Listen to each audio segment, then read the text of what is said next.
Pirates, samurai, and gladiators. These are all historical figures that have managed to have been featured in critically acclaimed mainstream movies, and yet for some reason, the same can't be said for Vikings. Some might respond to that by mentioning the 13th Warrior, but even if I love that movie, I'd say it's more of a guilty pleasure.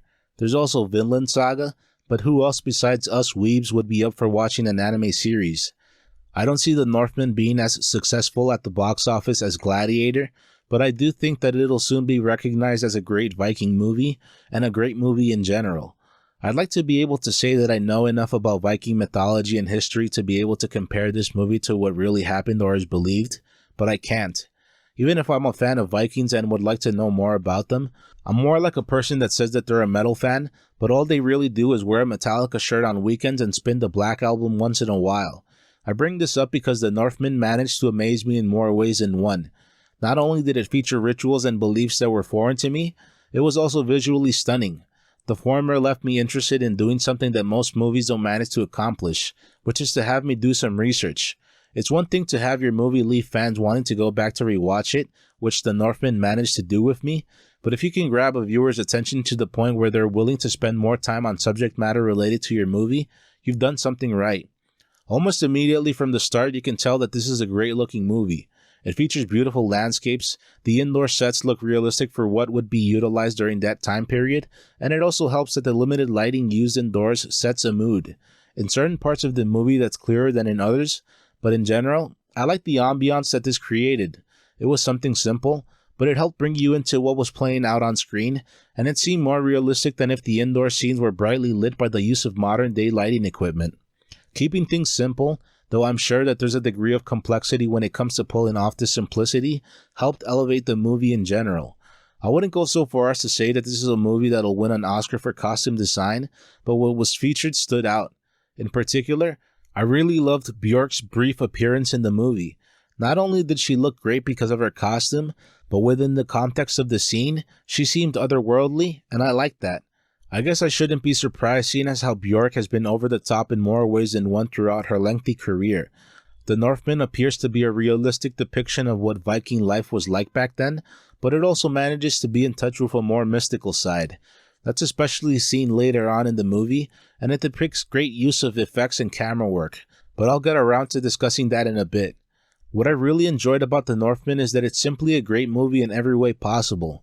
In particular, I liked how the camera work was utilized to tell the story it had to tell. One scene that stood out to me was when Amleth was going into a temple to perform a ritual with his father, as played by Ethan Hawke. As they're going into the temple, the scene plays out by having the camera behind them and following them as they move forward. I liked how the scene took its time to play out because it's meant to convey how Amleth is feeling. His father reassures him that this is something that he did with his father, and that his father did it with his own father, so there's no reason for him to be scared. While all of that may be true, at this point in time, Amleth is a young boy, and it's easy to understand why he's scared. What plays out is an animalistic ritual meant to mark the passage from boyhood to manhood. I want to say that it's meant to achieve multiple things at once, seeing as how Ethan Hawke's character is soon expecting to die in battle, but for me, the purpose of the scene was to showcase Amleth's transition from boyhood to manhood. Once the ritual was done and both were leaving the temple, the camera angle changes. The camera is still behind them, but it's now showing them walking back into the wilderness with the temple behind them. The temple is eventually shown once again, mainly during Ethan Hawke's death scene, but in that moment, it's meant to showcase the difference between before and after the ritual. Having participated in a ritual that most likely goes back many generations, the point is to give off the idea that Amleth is able to see things from a different point of view. It reminds me of a verse from the Bible, which says, "When I was a child, I spoke as a child. I understood as a child. I thought as a child. But when I became a man, I put away childish things." Unfortunately, this quickly plays out as Amleth soon witnesses his father's death, and it's at that point that his quest for vengeance begins. I want to say that The Northman is a trippy movie, because it definitely is, in more ways than one, but I feel as if categorizing it in such a way would belittle it. What I mean is that there are plenty of movies out there that come off as trippy, but it's usually because of the effects that are used or because of the story. With The Northman, it was a mix of both, and as a result of that, it was able to deliver a memorable experience. You could say that the movie in general is very atmospheric, but I really liked how the story and the visuals worked together to deliver the experience that it did. I'm not sure if it was mainly through the use of visual effects or a specific camera lens, but at one point a blurry and focused lens managed to match the hallucinations and visions that Amleth was experiencing. I really liked that because it helped give the movie an otherworldly feeling without coming off as too over the top.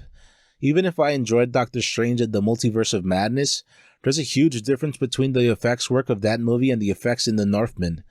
It also helps that both are vastly different movies attempting to achieve different things, but I liked the subdued use of effects, camera work, and lenses to convey a specific idea. I'm sure that I'm not alone with this, but I really enjoyed the hallucinations scene. If you're like me, you've had experiences with psychedelics, so you can relate to what it's like to be tripping. In my case, the trips were usually overwhelming to the point where they were anxiety-inducing, but in The Northman, the hallucination scenes pumped me up. I guess it's because there's such an animalistic tone to this movie, not only because of the brutal nature of the world that this movie takes place in, but also because of how certain ritual scenes play out, as well as action scenes. The Northman is a brutal movie. It's gory and features disturbing acts of violence, but at the same time, it fits well with the world it takes place in. It'd be strange to have a movie about Vikings, warriors known to be violent and fierce in battle, and not showcase how things may have played out back then. What I'm getting at is that the first major raid scene was my favorite. In particular, I enjoyed the camera work because of how smoothly it moved around the action, and I also enjoyed the fight choreography. This wasn't a direct-to-streaming Vikings movie, and that was especially seen with its action scenes. What I liked about the camera work during this scene was how it focused in on the violence that was taking place, or it circled around Amleth. Not only was it visually stunning, it gave off the idea that Amleth has grown indifferent to violence. What was initially disturbing and frightening to him as a child is now just part of everyday life. The point isn't to glorify violence, but to speak on how well utilized it was in this movie. At times it was especially graphic, and even surprising, mainly during the funeral scene that depicted a horse and a woman being killed, but what can I say besides that this is a Viking movie? The Northman wasn't great just because of its overall visual appearance, but also because of what it had to offer in regards to sound design and music. I really enjoyed the traditional music not only because it sounded good to me, but it's a style of music that I'm not used to hearing. At times I felt that the droning music helped match Amleth's mindset. He's so set on getting his vengeance that it's difficult for him to quell the rage that he feels. At times the music seemed more like ambient soundscapes, and that may be off-putting to some, but I liked the contrast between it and the more traditional music. It was a different way of getting the story across by supporting what was happening. Simply put, the music helped with the immersion. Something I've previously complained about is that I think it's weird when period films feature modern day music. You could say that it ultimately depends on the filmmaker's vision and the message that they want to get across, but what it does is get me out of the movie. Even if the result is sometimes cool and gels with whatever happens to be playing out on screen, I like it when a period film manages to utilize music from that era in such a way that not only does it match with what's playing out, it elevates things. Besides the music itself, I really enjoyed the movie's sound design. As I usually try to do, I managed to see The Northman in an RPX theater. As a result of that, not only was I able to really take in the impressive visuals, I could also clearly hear just about every aspect of the movie. I liked hearing fire crackling, the wind howling, and generally just hearing things you'd expect to hear when out in nature. Many musicians say that the true nature of music is in what you don't play rather than what you do, and I'd say that applies here. What I mean is that rather than packing the movie with music from start to finish, sometimes silence or natural sounds were enough. It's possible that some may have issues with the fact that this movie largely features English, but I like that there was a balance by featuring a specific style of English.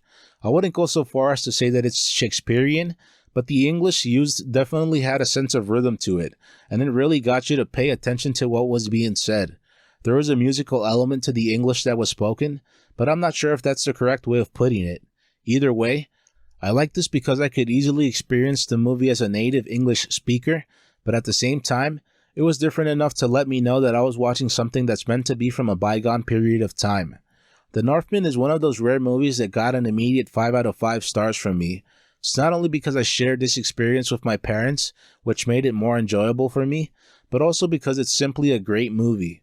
It had a simple story to tell, but what made it stand out to me was how it utilized practically every aspect of a movie to support and elevate it. I was largely entertained by the visuals and the action scenes, especially the epic battle that took place in the end, but I don't want to make it seem as if this movie is just non-stop action. At the time of this writing, May 11th, 2022, it seems that the Northman hasn't performed well, but I'm sure that it'll eventually be viewed as the classic that it is. If it isn't clear by now, I love this movie. It's worth owning on 4K, and as cheesy as it sounds, it left me wanting to rewatch Vinland Saga and The 13th Warrior. If the movie still happens to be playing at a theater near you, go watch it. If that's not possible, watch it as soon as it's available on streaming. I don't think it's the kind of movie that'll be enjoyed by every viewer out there, but if you love movies, you owe it to yourself to watch The Northman at least once. If you enjoyed this content, please feel free to like, comment, subscribe, and share. Thank you very much for watching.